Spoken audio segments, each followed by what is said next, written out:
Even when you feel low, you can still go. Even when you feel slow, you can still go. Even when there's no hope, you can still go. I never answer to no, man, I still go. And welcome in, everyone. It's Keep It in the Ring, this Thursday night edition live, July 25th, 2024, live on my YouTube channel, Rich Mancuso, Dravonis United, also String Punk Entertainment, and Facebook, all of the social media platforms. As always, thank you for tuning in. Your weekly combat sports with the boxing, the pro wrestling, some MMA this week, not much. However, we got a ton of boxing news, even though it's the summer.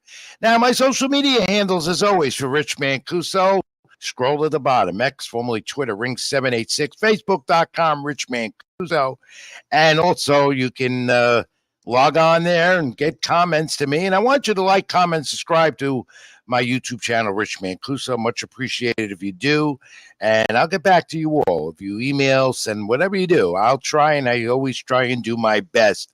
Your continued support is much appreciated, as always, weekly here as we keep it in the ring. The fight schedule is a little light this week. The major one coming up next Saturday, and that's Terrence Crawford at 154. The Riot season comes to the United States and Los Angeles. That's scrolled at the bottom a little bit, and there'll be more of that in the weeks to come. We're in that summer season, boxing a little slow, picking up. We get into September. However, as always, we keep it in the ring. I want to thank Thomas D. has a show here also on YouTube and other platforms, pitching in tonight for my producer, Scott Chershin, who has a family emergency, and I hope, Scott, you're okay and the family's well. Our prayers are with you, and hopefully you'll join us again next week. So, Thomas, at the last moment, pitching in, and I want to thank Tom, and you'll hear from him later in the hour. Okay, let's get to it. So, Jake Paul was the highlight this past weekend, and Canelo Alvarez also becomes a highlight with the fight announcement official against Edward Berlanga. But let's talk about Jake Paul, because Jake Paul was the highlight. Jake Paul continues his boxing career, yet still, as I always say, not with the established opponents. You know, Jake Paul, before over 18,000 fans down in Tampa, seen on DAZN pay-per-view, on the Zone pay-per-view and pay-per-view.com. Well, he's improving in every fight. There's no doubt about it. But is he legitimate? And still not to me and many others in the fight world until he fights an established opponent. But he is improving. He disposed Mike Perry, and he is jabbing is better. His footwork is better. You're taking a look at the fight with Mike Perry. Disposed Mike Perry, and he continues to, as he says, improve, and wants to make a mark in this boxing business as a cruiserweight right now. However, Jake Paul has got to decide whether he wants to be an MMA fighter or continue fighting as a pro fighter. Well, you know, he called Alex Pereira, the renowned and reputed UFC champion MMA fighter who's seeking a heavyweight title as well. They FaceTimed each other after the fight. I thought that was pretty funny. Jake Paul will go after anyone, and Alex Pereira thinks him and Jake Paul would be a good match in the octagon. Let's see. They talk, it happens. You know how it goes in boxing and MMA and so forth. Alex Pereira FaceTiming him. Mike Tyson, though, awaits Jake Paul. Supposedly it's set again for November 15th on Netflix pay-per-view. Jake Paul wants to be this established fighter and champion, yet he's fighting Mike Tyson on November 15th, a fight that was pushed back because Tyson came down ill with some ulcer problems. Supposedly Tyson, we haven't heard much about him, and then Tyson says the fight is still on, though. So does Jake Paul on the next MVP Promotions card. That's going to be in Dallas, Texas, and Arlington, in fact, at the Cowboys Stadium, on Amazon Prime pay-per-view and Amazon and so forth. The newest players in the boxing business going with the Jake Paul extravaganza against Mike Tyson. So Mike Tyson says November 15th, He's ready. Jake Paul says that's his next fight. But what is Jake Paul doing in there, going in? Why is he going in there with Mike Tyson, my friends? That's not legitimate to make him, as he says all the time, to be the best fighter in the world. Now, as a cruiserweight, we don't know much. That division is mediocre. We all know that. Jake Paul can maybe want to fight his heavyweight, even go down weight in class. But, based on 9 fights and 9-1, I believe, something like that, we haven't seen the real Jake Paul that he says to be the best in the world. Mike Tyson's not going to help him do that. And you hope Mike Tyson is healthy enough if he does this and does not get hurt. He's 58 years of age. There's a big day difference with Jake Paul. It's an extravaganza, make a lot of money. November 15th, that will do. People are buying into it. They want to see Mike Tyson again, the former heavyweight champion, the Hall of Famer. They want to see Jake Paul because he's also a phenom, social media expert, and just loves the attention, but fights to get the attention. The thing is that Jake Paul is improving, and that's the thing to look at. If a fighter is improving, then you could say all well and do. But if a fighter like Jake Paul keeps continue his boxing skills as he's shown and he has, and doesn't fight quality opponents, well, then you can't take him as legitimate. However, he does draw numbers on pay-per-view. This fight supposedly did respected numbers again. Did it reach a million mark? Not yet. It could be. The final tallies are not in. He makes a lot of money. He makes a lot of money with his promotion, MVP. I am not a big fan of his, and many of you are, because you believe Jake Paul draws in attention to the boxing business overall. Yes, he does. He makes money. Yes, he does. He draws in younger people. Yes, he does. He helps other fighters get on his cards. And for that, you got to give him a lot of credit. However, in this sport of boxing, to become established and legitimate, you have to show that. You have to fight quality opponents. Mike Perry went in there, did better than expected. At least I thought, and many of you did, as I see on social media. However, Mike Perry is a bare knuckles fighter. He's not a pro fighter. Bare knuckle fighters has a different style than a pro fighter. Jake Paul's been able to adapt to anyone, even an MMA fighter, as you know. But I want to see Jake Paul fight legitimate fighters to say he's really established and legitimate as a cruiserweight or whatever weight division he so decides to do in the sport. I have nothing against Jake Paul. And yes, again, I'll repeat, he's good for the sport in many ways. He gives the sport exposure. However, final word here on this, it's not the exposure you want to see, because there are many out there, including the skeptics and many boxing purists, including myself, who feel Jake Paul's not legitimate enough and is not good for the sport, and that this is strictly entertainment and not the sport of boxing. I want to know your thoughts on that, my friends. Comment, like, and subscribe here on my YouTube channel, Rich Mancuso, and also my social media. I really want to know your opinions about Jake Paul. I haven't been getting enough of that, and I want to hear it as we await his next fight, November 15th, with Mike Tyson. But he won it in round 6. Perry went down a few times. The final punch stats, I got to go over that again. I think we have those. If we don't, well, let's say him. Here we go. Here's an example of it again before I wrap this up with him. 52 jabs, 44 power punches. Pretty good. And Perry, 96 punches, all from Paul overall, though. That's the difference. That was difference in this fight. Kept Jake Paul in there all along. But Paul with 52 jabs and 44 by power punchers, as the punch stats say. I think that's pretty damn good. Are they hard and effective punches, though? I don't know. Yeah, Mike Perry says that he was he was tough to handle. Mike Tyson fight November 15th with Jake Paul. I don't even know if we should warrant doing punch stats for that. Let's see him fight a legitimate fighter and see how good that punching ability is, how effective the jab is, and the power punches overall as he scores points with the judges. But however, when you talk about Jake Paul helping a fighter, here is one that once again co-main evented with him as the chief support on the pay-per-view Saturday night. I'm talking about Amanda Serrano, the pride of Puerto Rico and Brooklyn, New York, the female featherweight champion. You know what? Jake Paul has propelled her to an epic proportion right now. Amanda Serrano's his main fighter in the MVP boxing stable he owns.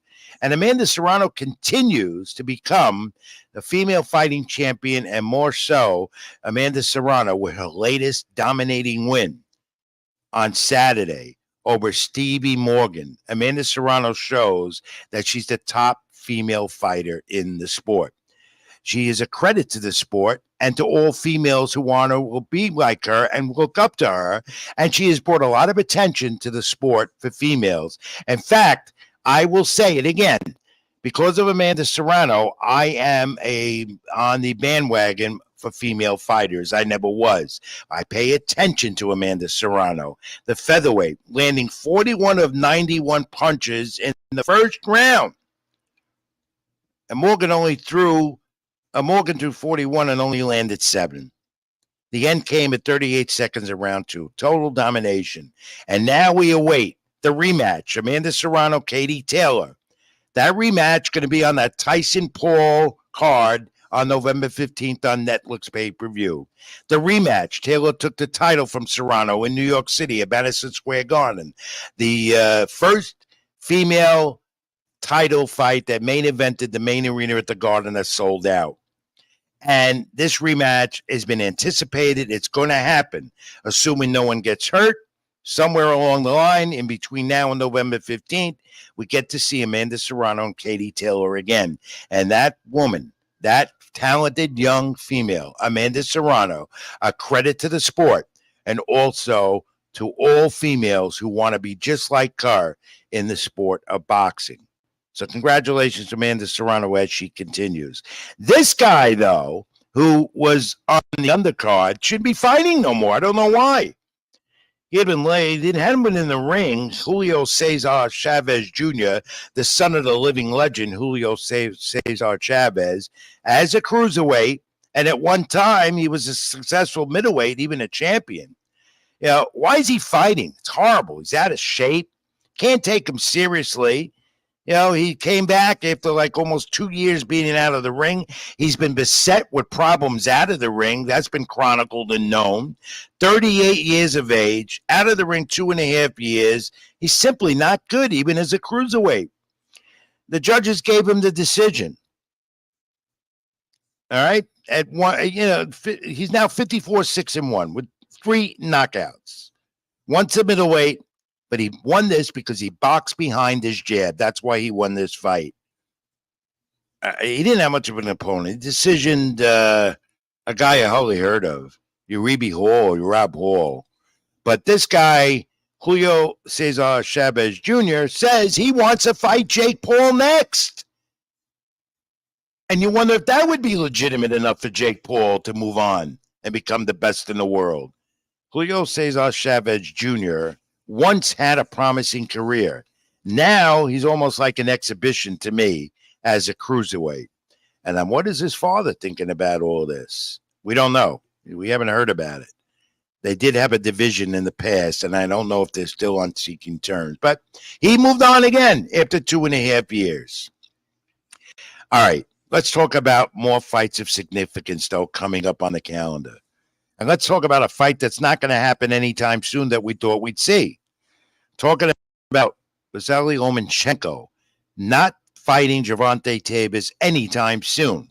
A mega fight for the sport at 140, hot division, or even at 135 if you want to say that. But Lomachenko says he's not in the mood to fight. He has no motivation. He's going to spend more time with his family in the Ukraine. It's not about the money, he says. But you want to see Gervonta Davis and Lomachenko get it going, and we're not going to have it. At least not this year. Hopefully, maybe next. So what's next for that great young champion, Gervonta Davis, who many considered to be the top pound-for-pound fighter in the world? Maybe not top, but top 3 for sure. Is Isaac Pitbull Cruz, the other champion at 140, awaiting Gervonta Davis now? Or is it William Zapata, the number 1 rated lightweight? Or is it Shakur Stevenson, the free agent now, no longer with Top Rank, and looking maybe at a matchroom boxing contract with Eddie Hearn, multi-fight contract that might be close to happening? And Eddie Hearn says for sure that he can put Shakur Stevenson in there with Gervonta Davis very, very soon. That remains to be seen. But for the moment, Vasily Lomachenko has stepped aside. He'll be back. He just needs some time to get his head together. And he says again, it's not about the money. He just needs some time away from the sport. Let's see how this develops. And we know how this keeps developing every week on the program. I talk about this.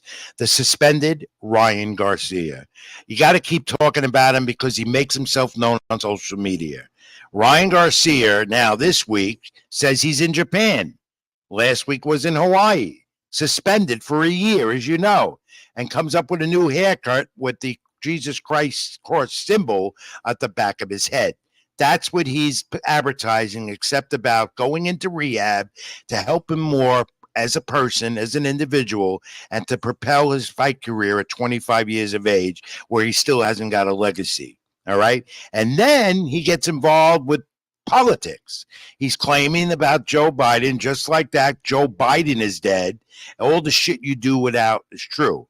You know, he talked about Joe Biden no longer being the presidential candidate, and he's a Donald Trump supporter. He makes that known on social media. Ryan Garcia, keep your mouth and nose out of politics. Concentrate on your boxing career. But to say that just like that, Joe Biden is dead, he's insinuating that Joe Biden's an old man and is dead. You know whose career is dead right now? Not Joe Biden. Ryan Garcia's career, because he's suspended for a year. Yet every day on social media, not as much as it was, but still constant. It does happen morning to night. Ryan Garcia's got to make the world know, here's where I am. This is what I got to say. These are my views. That's what I'm doing. Look, all power to him. He's got a lot of money, and he makes more because he's got the over 1.5 million viewers, supporters, and followers on social media between Instagram and X, formerly Twitter. But where is he? We don't know. We do know this. He's not in rehab. That's where he belongs. Terrence Crawford's been talking about maybe something with Ryan Garcia, but that's not going to happen. Terrence Crawford, though, was you're going to see this on SmackDown tomorrow night. He's involved with WWE. They SmackDown, and I'll talk about it later in the wrestling segment, taped Friday Night SmackDown for tomorrow night on Fox in his hometown in Oklahoma.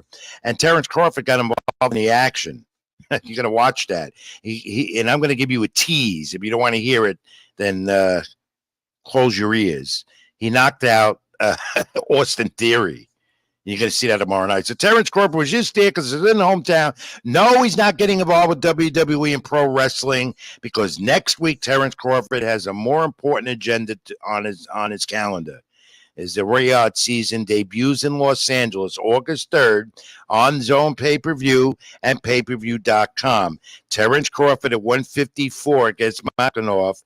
And there it is. Terrence Crawford next Saturday night. Back in the ring at 154. That's the priority. Those are the fights for him that he wants. 154, a good division. 154 is where Terrence Crawford now will be as the former unified one champion at 147. And a fight we'll talk about more next week as is on the calendar as a major fight show next week because you're going to have Pitbull Cruz defending his title also, 140-pound title against Venezuela. The youngster, Jared Anderson, at a top rank. He's on that card, a rising heavyweight. And David Morrell and Andy Cruz, stacked card on pay-per-view next week as the kings and princes of Saudi Arabia and their season, Riyadh season, I think I'm pronouncing it right. I'm sorry, Riyadh season, debut in Los Angeles next Saturday night. And more to come on that, but more so the attention on Terrence Crawford. And where does he go now at 154? And the Riyadh season coming more into the boxing picture. The kings and princes of Saudi Arabia doing more and more with the money in Saudi Arabia and here in the States. In fact, they announced this week they're sponsoring other promoters' fights in the United States and Saudi Arabia. In particular, here in the States, they're getting involved with Top Rank and ESPN. They've scheduled something like 12 fight cards with Top Rank and ESPN between this year and next. So that's good for the sport. More exposure, whether you like the kings and princes or not, and the way they throw their money around in the boxing game, they're doing good for the sport because they're putting the fights together. And that's what Eddie Hearn likes about them. They throw out the almighty dollar to Eddie Hearn in Matchroom, and the fights are being made. So 12 fights with Top Rank, pretty damn good with ESPN, and also with the Zone and Matchroom, pretty good. Move on. Canelo Alvarez. It is now official, as we've been talking about. September 14th, T-Mobile Arena. Canelo Alvarez defends his undisputed 168-pound titles. And the first unified champ at 168 in the four-belt era. Canelo Alvarez fights twice a year. The mandatory out of the WBA, supposedly Edgar Berlanga, Puerto Rico and Brooklyn, who can stand in there with him, but doesn't have the power that Canelo has. A major fight on the calendar in the fall, September 14th, on the Zone pay-per-view and also payperview.com. That's going to go head-to-head, though, that fight. That at the T-Mobile Arena in Las Vegas with UFC 306 at the Sphere in Las Vegas, which is only down the block. However, the thing here with Canelo Alvarez is the IBF title will not be up for grabs. So undisputed, maybe no more, though he might still have that. This is boxing politics. This is the alphabet soup organization part of boxing that I keep talking about every week, time and time again. Canelo Alvarez, though, has his next title defense supposedly undisputed. Edgar Berlanga, who's the WBA supposedly mandatory challenger, T-Mobile Arena. However, David Benavidez, nowhere to be found. He's not going to fight him because David Benavidez told the WBC just a couple of days ago, he's informed them that he's staying at 175, his new weight. Debuted at 175 earlier this year successfully. David Benavidez looking to fight Canelo Alvarez at 168, not getting him, realizing now he's got to stay at 175 in light heavyweight, which is a good move. Though I always said that David Benavidez fought Canelo Alvarez, that would be Alvarez's toughest fight. He's got the power to beat Canelo Alvarez. All right? So Benavidez held the WBC. Now I'm staying at 175. His objective, his goal, to get the winner of the October 12th unification bout between Dmitry Bivol and Arturo Beterbiev for the light heavyweight championship. Benavidez has his eyes on unifying that division. Good chance he can do it, but he has to wait. He has to wait because first he has to see how it develops with Bivol and Beterbiev, a very highly anticipated and pulled and a fight that's been pushed back also for the unified light heavyweight titles at 175. That comes up October 12th on pay-per-view. On that Canelo Alvarez card, just announced as well, Danny Garcia, former champion, two-time at 147, going to be back in the ring out of Philadelphia, going to be there. And he's going to be fighting Lara, 12 rounds, middleweight, though. Garcia has always said he wanted to go up in weight. He's going to be up there in weight. Back in the ring for what? I don't think he's fought in 2 years or so. Danny, we'll see what skills Danny Garcia has left. You don't see him much in the gym or training. I'm sure he will now for sure, because the fight's been announced against Lara. Will give him a tough fight. And Danny Garcia has become a promoter himself down in Philadelphia, putting on some good shows. So that's going to be good. Good card with Canelo Alvarez defending against Edgar Berlanga. We look forward to that in the fall, September 15th, T-Mobile Arena. Big news also in boxing with Top Rank. They've landed a major superstar to me in this sport who went with Canelo Alvarez just a few months ago. Lost to Canelo in May. Golden Boy no longer has their star Mexican product, Jaime Munguia. What are the details and specifics about this? No one knows. All we do know is this, that Jaime Munguia is no longer with his homegrown promoter, Oscar De La Hoya, who loved him. He pushed him and loved him. Munguia has gone to Top Rank, a major signing for Top Rank and ESPN, a multi-fight promotional deal. The 27-year-old will now be seen on ESPN with a good push.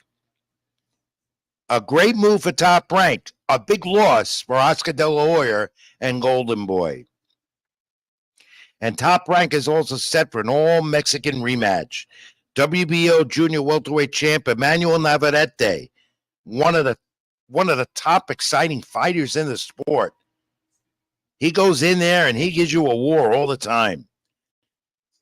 And he's got the challenger against Oscar Valdez, another good one on December 7th, ESPN.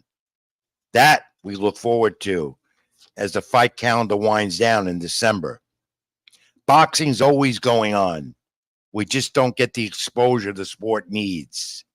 Every time I talk to people and other media members that I associate with in baseball at the ballpark, and they say to me, your sport is dead. To them, it's dead. To us, it's not. Just look at the fights I'm announcing. Yeah, as I told you last week in my mid-year recap, how controversy reigns in the sport all the time. It's normal. It happens. How the big fights sometimes don't happen because of alphabet soup organizations, because of this riffraff here and there and all about the almighty dollar money. The sport is healthy. The sport's well. You just that boxing fans know about it. Others don't. All right? So don't tell me the sport is dead. It's not. And the WBC. And this is one of the reasons why people can get turned off at the sport, because Shockey Foster, where the title was robbed of him, the featherweight title from Consejo, just a few weeks back. And we saw that on ESPN. It was highway robbery for this young man who was a deserving champion. And now he's going to get his retribution because the WBC has ordered the rematch. Foster Consejo, 2 weeks ago, they said, this has to happen. It's official. That'll be on ESPN. We'll let you know the date. But see, that's why boxing doesn't get the credibility and doesn't get the right headlines, because of stupid decisions by three blind mice at ringside, the judges. And what they did to Foster was a travesty. Close fight. Some said that Foster did lose. A majority said he didn't. Foster won that fight. So he's going to get his rematch. He'll get his redemption. This weekend, the heavyweight division on the spotlight. That's really the major show. And that's going to be on ESPN. I think it's also on the Zone. Heavyweights Joe Joyce and Derek Trioza, ESPN Plus. It's upcoming this weekend. And yeah, there's implications here for these two heavyweights because they're in the mix for the heavyweight title. Of course, we get to see what Usyk and Fury do in December in their rematch in late December. And either one of these guys, Joe Joyce or Derek Trioza, could be a part of that heavyweight title mix, pending how one of them who wins this fight on Saturday. Two heavyweights that aren't the most exciting, but will make it interesting. And we'll see this 12 rounds on Saturday night or Saturday afternoon, I believe it's in the UK. Trioza and Joe Joyce. You know the names. They're in the heavyweight division. Implications for either one of them. They move up in the heavyweight division, whoever gets it. My pick on this one, I haven't decided. Because I think it's going to be a good heavyweight fight. If you get a chance to watch Saturday afternoon, do so. All right. It's almost nostalgia, and I'll do that later in the hour. But we're coming up now to the Paris Summer Games, the Olympics, and we're also coming up to a significant anniversary with boxing and the Olympics in 1984. 40 years ago, there's the plaque. I was a part of it in Los Angeles at the Forum. I was stationed by the United States Olympic Committee to be one of the publicity representatives for that 1984 USA Olympic boxing team. There's the plaque they gave me as part of my service, which I cherish each and every day. 40 years ago, these young men achieved history in Olympic boxing history and became successful pros. We perhaps will never see this ever again, as Olympic boxing seems to be going out the window, so they say. And yet the USA has never had an Olympic boxing team of this magnitude since then, 40 years ago. Or 38 years ago. As we're coming upon the Paris Games, where they'll be boxing again for 2 weeks, we may not see this, because you had more than one gold medal winner and a bronze winner and a silver medal winner in Virgil Hill. That team went on to become successful professional fighters with championships. And if you remember, those who were around, I certainly did because I covered it, and I knew these guys very well because I was with them at the Olympic venue for like a month. Primetime ABC showed the debuts of Mark Breland, and you know what Mark Breland went on to do in the sport as a successful champion. Terrell Biggs, the heavyweight who faded away. Evander Holyfield, the Hall of Famer heavyweight champion. Meldrick Taylor and Pernell Whitaker out of Philadelphia. And Virgil Hill, who also we talked about on the program last week. He won the silver. He fought Louis DeVal for the light heavyweight title and beat him in a controversial decision as a pro. But all of those guys that you see on that picture that were highlighted on the cover of Sports Illustrated, my Sports Illustrated, was a great sports tabloid that doesn't exist no more. They main evented on ABC. Lou Duva main events. The late Lou Duva promoted them with Shelley Finkel. All won those fights at the Garden in New York City, Madison Square Garden. They went 6-0 with 3 knockouts that night and went on to become successful professional fighters and champions. Again, 1984, 40 years ago, Los Angeles Olympic Games, the USA boxing team with the medals. Never going to see a team like that ever again. And my, oh my, was I happy to be a part of that history. Sad note this week, rest in peace, Richie Sandoval, former WBA bantamweight champion, 63 years of age, amateur standout, gave up his spot at the 1980 for the 1980 USA Olympic boxing team because the Moscow Games were boycotted. If you're old enough to remember that, won a title in the 50-round knockout. Deep Jeff Chandler, April 7, 1984, 2 title defenses, and was working with Top Rank, his original promoter. But there were demons in his corner at times. Richie Sandoval, who I knew, because I got to know him at a Top Rank, would be at ringside many times, even the Top Rank offices in Las Vegas, Nevada. He was in the boxing management team division. Richie was in chronic pain for all those years of fighting, and he was a good one as a bantamweight champ. But we lost him this week. It's sad. So we told the bell, 10 count. Rest in peace, Richie Sandoval, 63 years of age, former world champion. Well liked by many, including yours truly. This one MMA note that I have for you this week, Nick Diaz returning to the October octagon.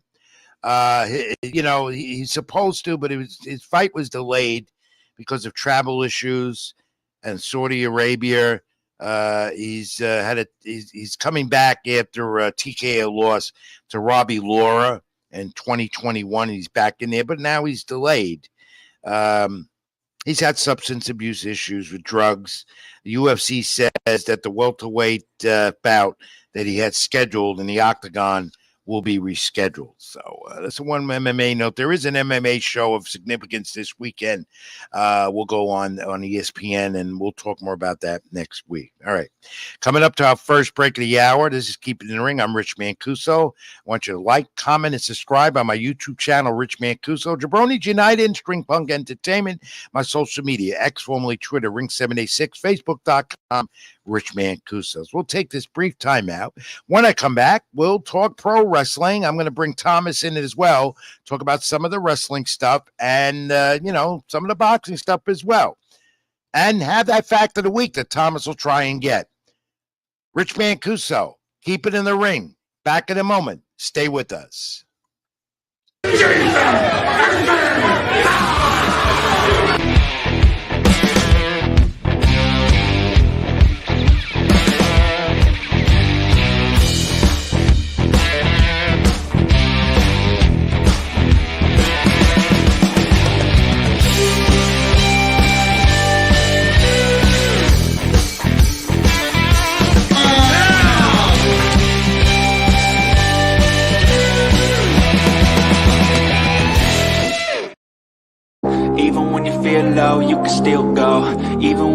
slow, you can still go. Even when there's no hope, you can still go. I never answer to no, man, I still go. Before we get to the fact of the week, and before I bring Thomas in, I got to tell you about Thomas. Take that down. We're not there yet with fact of the week. He's doing a great job filling in for my great producer and organizer of this, Scott Church and Spring Comes Entertainment. A family emergency. I hope he's well. I hope the family's well. And he'll be back with us next week with Tommy D pitching in and doing a great job at the last minute. I thank him so much. We become great friends and colleagues in this business as well. Pandemonium. We're going to talk more about that in the weeks to come. Jason Knight's ACW Pandemonium heading to the Viper Center there in New Jersey. I'm on the broadcast team again with Tommy Cairo. That's October 12th. Keep you posted on that. And that's why you've been seeing those promos every week on the program. All right, Thomas, come on in, my friend. Tommy D. Come on in. What's going on, Rich? How's everything? There you go. There's my buddy who has a show also on YouTube. You're my guest this week and my producer. How about that? I'm doing double duty. And you do a nice show on Facebook and YouTube, and you can plug that again. But you know, doing this for me at the last minute tonight, I very much appreciate it. I don't know if we're going to do dinner together or whatever, but it's on me. Okay. Hey.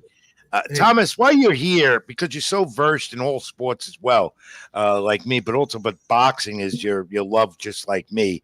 And talking about some of the things that you, of course, commanded on the first part of the program tonight. What did you make of Jaime Munguia going to Top Rank? I was shocked. I was shocked. I mean, that was their, like one of their main guys on the Golden Boy stable. You know, he gave a fair showing versus Canelo. I thought Canelo kind of, went easy on him after he knocked him down. But, he's still young, and, I don't think he's going to, he was beaten up that bad that he'll digress. I think he'll be competitive, and maybe they'll match him up well with some of their fighters in Top Rank. So. I found that to be very interesting because we haven't heard Oscar De La Hoya's reaction to all this right now, and he loved him. That was one of his big guys, and he was looking for bigger things from him. And I don't know if there was a division with them or if he just went for the money. I didn't even know he was available to make a move like that. Regardless, this is a major move for Top Rank getting Jaime Munguia. Really is. Yeah, it's huge. And I mean, he made I don't know how much he made with the Canelo fight, but I'm sure he made enough money. So maybe it's more of a to fight better guys at Top Rank. Maybe they got better guys in their stable than they do. Well, they do. I mean, at that division, though, we got to look at it and see who's out there for Munguia next. 168, I think his plan was to even move up in weight because he came in over 168 against Canelo. Am I right? He came in a little bit over, yeah, but he was, he made the weight, but like all fighters do, they pretty much they gain extra weight. No, they never come in the contracted weight. Well, I'll say go back to the old days again. 15-round fights, weigh the fighters the same day. That's only fair. That's what they should do. And what about Jake Paul? I didn't get your reaction about Jake Paul's win. What do you think? I think it's still a joke. I mean, I think there's some positive and negatives where, it's good for the sport. He's bringing, he's put a lot behind Amanda Serrano's got Amanda Serrano paid. She's kind of like, to me, she's the feature attraction, on his fights. Right. And just like his next fight, even though he's the main event with Tyson's the attraction, but everybody really wants to see Katie Taylor against Amanda Serrano rematch. Which we'll get November. Yeah. We'll get it November 15th, the rematch. Yeah. And then he looked good. He looked good, but he fought a guy that couldn't box. So he was able to do some things. The guy did not know what to do in the ring. He's never really boxed. He didn't know how to jab. He didn't know how to keep his hands up. His hands were down the whole bare knuckle fighter, totally different style. That's why. But where does Jake Paul go from here? You heard me, and I say it all the time. Until he fights a legitimate guy, and I'm not talking Mike Tyson, I can't take him serious. He can't. He's got to fight legitimate fighters to make his move. Yeah, I can't either. If I was Jake Paul's team at this point, they have the money. Offer some money to a guy at the end of his career right now, a name guy. I'm just going to throw names out there because I wrote this on Twitter with somebody recently. Danny Jacobs just recently retired, but somebody like Jacobs, maybe not Danny Jacobs per se, but somebody like him that's at the end of his career. And let's see how he does against experience, against an elder guy. But a guy with experience can still kind of, make you look. Yeah. Right? So, Yeah. I mean, that's what I think he needs to do. Look, Shake is good for the sport in some ways and bad in many other ways, as I've been saying. Thomas, what about Canelo Alvarez now in September 15th, T-Mobile Arena? I hope me and you can go there, catch that together in Vegas. I wish. You've never, I don't know. But you've never seen me. You've never seen me how I act in Las Vegas. You can't find I never me. been to Vegas actually either. So You got to go to that then. All right. Yeah. But Edgar Berlanga is an interesting fight. 16-0, that great knockout ratio record coming in, trying to get a record for start of a young fighter. Pretty good. I mean, I think he's talented, but I don't see him going long with Canelo Alvarez. I'm sorry, and he's a mandatory supposedly. I see it a little different. I really wanted Berlanga to take another kind of like tune up another fight before this fight, because he's had 2 fights now that he's reunited back with his old coach Mark Ferret, who I think was the best fit for him. I know he left a little for a while and went with Andre Rozier for a little bit. Now he's back with Mark. I think that's a good fit. He's back to boxing again, using the jab a little bit more. I honestly wanted him to get another tune-up. But now that the fight's done and set and he's the fight, I'm rooting for him.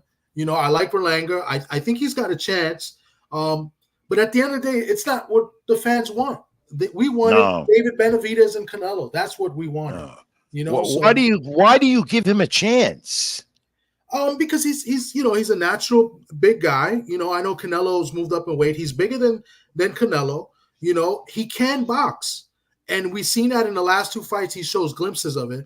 I think before he came up in the pros, Berlanga was known as a boxer. Once he got in the pros, he started getting the knockouts as a big guy. Fighting at middleweight. That's what you do. And I think he kind of fell in love with that and kind of stepped away from what got him there.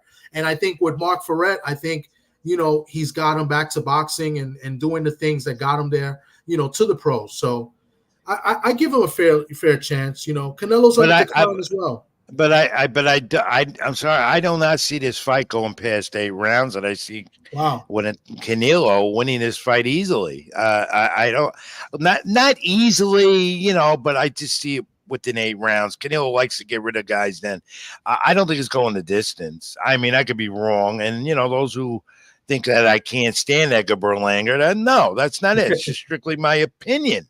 But when's the last time Canelo's got a stoppage? I know. That's the other point, which then you say question that Canelo Alvarez's skills have diminished, which I don't think they have. But then you see that when's the last time he got a stoppage, which is a very legitimate point. You and many others in the sport know that has been going on, and makes you wonder where his skills are at, that he can't finish opponents off, that he's got to go the distance. And perhaps Edgar Berlanga will do that with him and maybe even sneak in a punch that'll hurt him. But no. Canelo's punches to the body are just too powerful. Yeah. And I realize Edgar Berlanga has one as well. I think Berlanga's got to get his respect early and let him know that he's there, and so that Canelo does it, he's afraid to get hit back, right? So I think he's got to establish something early. He'll establish the jab and maybe land one nice shot where Canelo says to himself, I got to be careful. I don't want to get hit too many times by this guy. All right. Tommy D, filling in as my producer tonight, also has a show on YouTube and a couple of other outlets, and one of my buddies, Socrates. They do a great job. Let's continue before I go into the wrestling with you, where you're also well versed. What do you make of Lomachenko now stepping aside? And in case of this now, the situation is, where does Gervonta Davis go now? Because that was going to be the fight.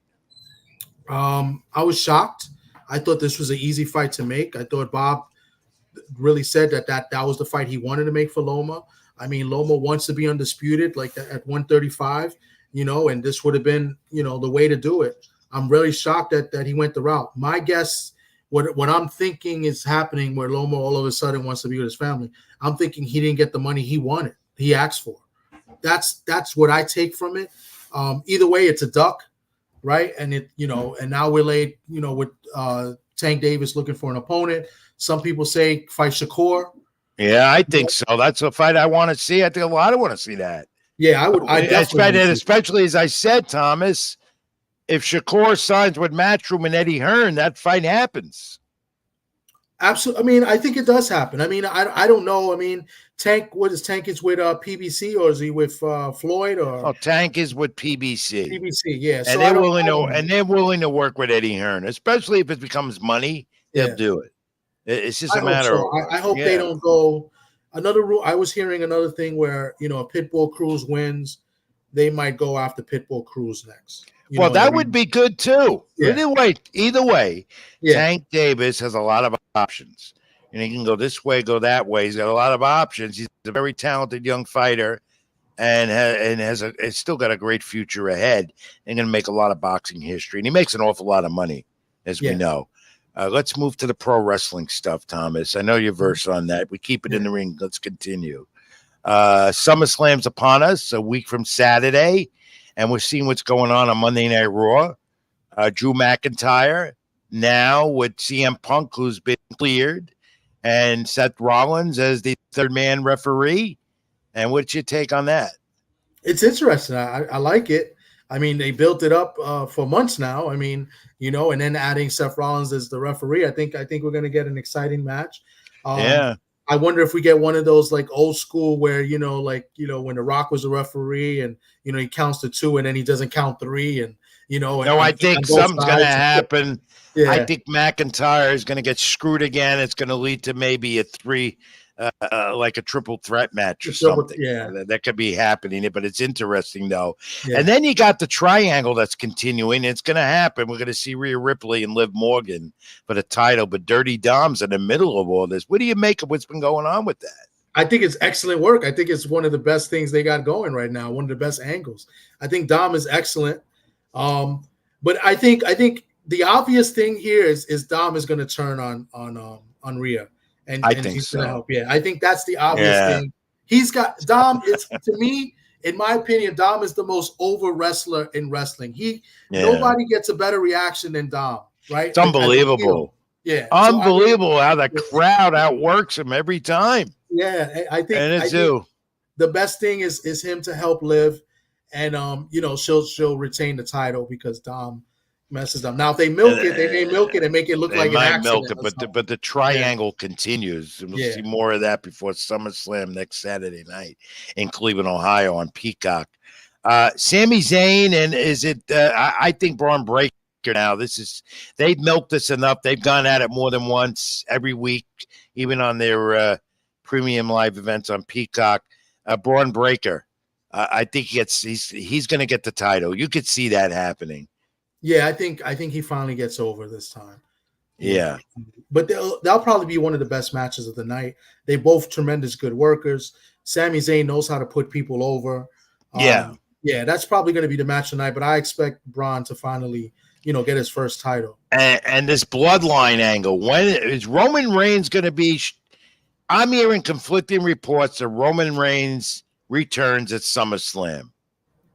And then now the official war is on for control. Who is the tribal chief?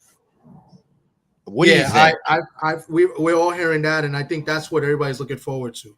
I mean, there's a couple people out there. There's Roman Reigns, and then there's Jey Uso, right? Is it Uso may come back? Yeah, talking about Uso and Jey and Jimmy reuniting with him. Yeah, and maybe even Cody Rhodes being a part of this. Yeah, so which will lead up to what? Survivor Series, right? Yeah, and very interesting theater where WWE is doing very well. That angle and the return of Paul Heyman. And how about LA Knight, Logan Paul? Logan Paul is very talented. Logan Paul plays a great heel. He's fantastic. I like Logan. I think he's good, and I expect him to go over again. I think he wins. I think LA Knight is good. He's over with the fans, but I think I think he's better at putting guys over as well. I don't think he's ready to really take that number one spot. You know, a lot of people like LA Knight. I'm not a really big fan of LA Knight. I think he mimics a little bit of The Rock and Stone Cold a little too much, in my opinion. But you know, I love Logan Paul. I think Logan Paul has to go over in this match. Yeah, I agree. Mm-hmm. Put this image up, Thomas. These releases coming up, talent. There's this talk that MVP is Bobby Lashley gone and Tamina, but more so the big name here, Bobby Lashley, and getting released because the new, the merger with Nedrick TKO, and they're cutting back, and there's been no role for these guys, and that Bobby Lashley could become this coveted free agent heading to AEW. I found this to be a surprise during the week. Yeah, I was shocked at this as well, but it kind of looks like they didn't really know what to do with Bobby Lashley at the end of the day. Like they try to, they try to build that connection with him. And even with MVP, with the Omos, I mean, it just like it died and never heard anything no more. But MVP has had some medical issues, stem cell and stuff like that. So he'd been out of the picture, but they haven't made it official yet with either three here. But I'll tell you, Bobby Lashley is officially released. Tony Khan and AEW are going to go after him. Yeah, and he kind of fits the bill, like, for what AEW does. They either got the big, good-looking, heavy, bodybuilding type guys, or the guys that do 100 somersaults over the top rope. So he fits the description. All right, put this up, Thomas, because AEW is getting interesting. I know that because they're on the verge of signing a new deal with Time Warner Brothers, and they got to make their shows, especially Dynamite, their main program on Wednesday night on TBS, interesting. And it's been that way the last few weeks. They're getting ready for All In pay-per-view at the end of the month in the UK, Wembley. And yeah, last night, MJF does it again. He's as heel can be, even better than ever before. Yeah. Drops the international title in a trash can, continuing this feud with Will Ospreay, and then comes out again with another version of a new title, his own, like he did with the heavyweight title. Now it's called not the international title. He has the American title. Nice looking belt, isn't it? Yeah, it is nice. I like MJF. I mean, and MJF, there was rumor of him coming to WWE, but he's better off over there. He fits what they do. Yeah. Maybe in 6 months, maybe WWE might be better for him as they go to Netflix, right? And then they can get. I don't think Tony Khan's gonna. I think he's getting well compensated by Tony Khan AEW. Yeah. I don't think he's going anywhere. But that's a beautiful title, and it's leading up to Ospreay and MJF at All In. So Ospreay will get the his international title back. And that's a good, MJF and him, that's a good match. We saw it 2 weeks ago, an hour, and had everything. You couldn't ask for better than that. All right, Thomas, you ready to fact of the week? Put it up. You're going to put it up. Now take a crack at it, because it's sponsored by Pandemonium and AEW and Jason Knight coming back to the Viper Center in Williamsburg, New Jersey. And it's going to be Pandemonium for Jason Knight and ACW, the rematches and all that. And Thomas, here's the fact, and it's pro wrestling fact. Not hard at all. Because SummerSlam is next Saturday. SummerSlam has been a premium WWE event. Now what? This is the 36 events. They're having their 37th next Saturday. Can you tell me, it's a fact, not trivia again, the wrestler with most losses at SummerSlam? Wow, the most losses at SummerSlam? Yeah. Oh, that's a good one. Well-known Hall of Famer. Well-known Hall of Famer. Well, there is one I'm thinking off the back. I don't know if this is it. He was kind of a jobber, but he is in the Hall of Fame. I'll take a stab. I'll go Coco Beware. No. Okay. No, you're way off. Oh, man. I got to tell you now that he had 15 matches at SummerSlam, out of 36 events, and he'd probably be at this one again next Saturday.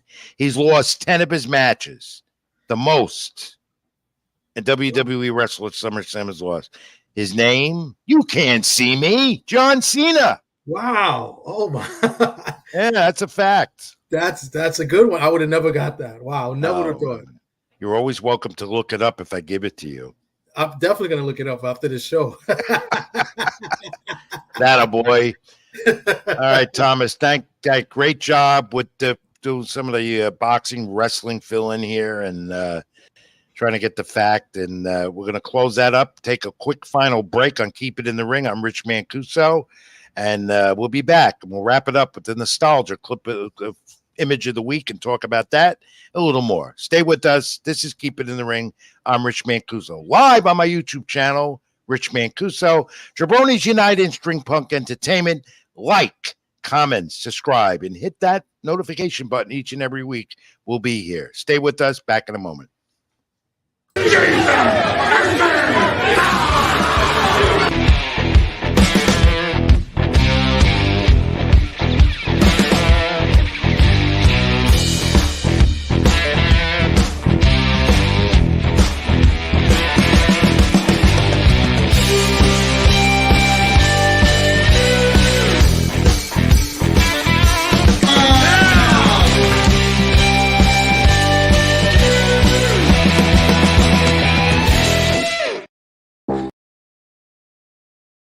Even when you feel low, you can still go. Even when you feel slow, you can still go. Even when there's no hope, you can still go. I never answer to no, man, I still go. And don't forget, we'll talk about it more as we get to October 12th. Pandemonium, ACW, Legend, and Jason Knight, and all the old ECW stars, the rematches. And that's going to be on pay-per-view with String Punk Entertainment. We'll tell you more about that. We keep getting closer. You know, we're already in the end of July, and then it'll be August, and then September, and then we're in October. Boy, where did this year go by? Anyway, like, comment, subscribe, my friends, to the channel, YouTube, Rich Mancuso. Get me on X, for my Twitter, Ring786, Facebook.com, Rich Mancuso. And, of course, thanks again for Tommy D filling in. And you can watch him. Tom, come on in one more minute before I do nostalgia and tell the fans Okay. Well, you can catch me on on YouTube at TD Sports Talk, or you could just do in the search engine. You could put my full name, Thomas Dillamouth, DILLEMUTH, or you can catch me on Facebook. I do Facebook live streaming from YouTube. And we got a special interview tomorrow. We have a fighter from New Mexico, Albuquerque, New Mexico, Matt Griego, the Diamond Boy. He's got a big fight in 2 weeks, so you don't want to miss that. Between 9 and 10 p.m. Eastern time tomorrow. Look out for it. We'll be all tuning in. I'll be at the ballpark, but I'll still tune in, Tom. Thank you, my friend. No problem. Keep it in the ring. I'm going to thank you again before we go off. Well, let's get to the nostalgia. I love doing this every week. Some of you tell me you love it as well. We go back here in history to July 28, 1952. There he is, The Rock, the original Rock. Rocky Marciano, the Brockton Baller, heavyweight champion, KO'd Harry Matthews. And it's round 2 of 10 for the heavyweight title eliminator. And believe it or not, Yankee Stadium in New York. That's where it happened. Okay. That win in the title eliminator for Marciano got him a shot at the title against the great Hall of Famer, Jersey Joe Walcott, also the former champion. Walcott, and then in September, would later win the title and defended it 6 times, that heavyweight title, when we had one champion in the sport and not this plethora of other alphabet soup organization titles, as I say. The Rock finished his career and his life ended unexpectedly in a fatal private plane crash. The Rock, with 49-0, 43 KOs, surpassed supposedly by the Hall of Famer Floyd Mayweather Jr. But this was boxing as it was. 15 rounds, heavyweight fights, Yankee Stadium, Bronx, New York. Rocky Marciano was one of the top heavyweights in the sport, maybe the top heavyweight in the sport that ever lived, though you get the argument and debate about him and Muhammad Ali. Many debate that. Who would be better? Different era. I never compare two fighters of the past like that, different eras. But heck, if those two ever fought in the ring, that would have been interesting. Rocky Marciano, though, Jersey Joe Walcott, they had great fights, and Harry Matthews gave it a try, but this propelled The Rock to become a part of boxing history, heavyweight champion of the world. I had a great museum up in Mount Vernon, New York, Rocky Marciano memorabilia. Steve Acunto, who was a friend of his, and Rock and Steve Acunto at the time, co-founded a group called the American Association for Improvement of Boxing, which I was a member of, and also was a recipient of the Writer of the Year award way back then when I was a kid, not like I am now. But a great museum up there in Mount Vernon, New York, that Steve Acunto was able to establish. 2 floors in his house of a Rocky Marciano museum. Not even the Boxing Hall of Fame in Canastota, New York, has that memorabilia. And I want to find out if that's still around, because I could tell you where to go visit it if you were fans of the great late heavyweight champion, The Rock, Rocky Marciano. More nostalgia next week. Hope you enjoy that as much as I do. And with that, we put an end to Keep It in the Ring this week. Again, thank you, Thomas, for filling in, Tommy D, for my great buddy and producer, puts this together with me. That being Scott Churston for Stream Punk Entertainment. Hope all is well. He had a family emergency, and I hope, Scott, and prayers to you and the family back home. Thank you all once again to watching Keep It in the Ring and supporting me each and every week. Live on my YouTube channel, Rich Mancuso. Like, comment, subscribe, hit that notification button. We're here just about every week live now on my YouTube channel, String Punk Entertainment, Jabronis United, and Facebook and Twitter, and wherever else. Each and every week live, Thursday evening, 8 p.m. Eastern. Maybe next week I may not be here because I have some traveling to do, but we'll keep you noted, because if I'm not live, we'll have a tape version of the show and you'll know about it if you like, comment, and subscribe. Again, reach me at X on Twitter, Ring786, Facebook.com, Rich Mancuso. Keep It in the Ring is here for you. I enjoy doing it. I hope you enjoy it, listening and watching just as much. So I want you all this week, stay safe, be good to each other, and God bless. And as I always say, keep it in the ring. Thank you. I'm Rich Mancuso. See you next week.